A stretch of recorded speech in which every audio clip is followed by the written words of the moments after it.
just misses with a fastball downstairs. Could have gone either way. Frazier draws the walk. Well, guys like Walker Buehler, I mean, we're talking about a team that traded Yordan Alvarez away. Could have gone either way. Boy, Crawford watches a very close ball 4 right there to load the bases. Ooh, Hearn just missed the strikeout. Would have had him out of the inning. Now instead, he'll pitch to the top of the order with a runner at every base. That's a big pitch right there.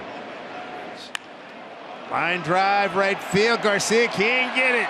Scoring is Santana. Frazier right behind him. No play at the plate. Julio's back, everybody. 2-run single, and the Mariners have a 3-1 lead. Dolly's been tremendous. Could have gone either way. No, stop kidding.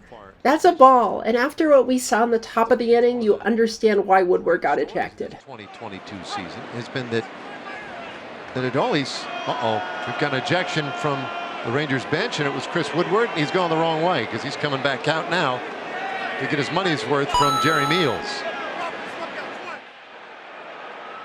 That's interesting. I was just having this conversation earlier today about Woody and how he has somehow managed to keep from boiling over. And I almost don't understand how he's been able to do it, but he finally popped.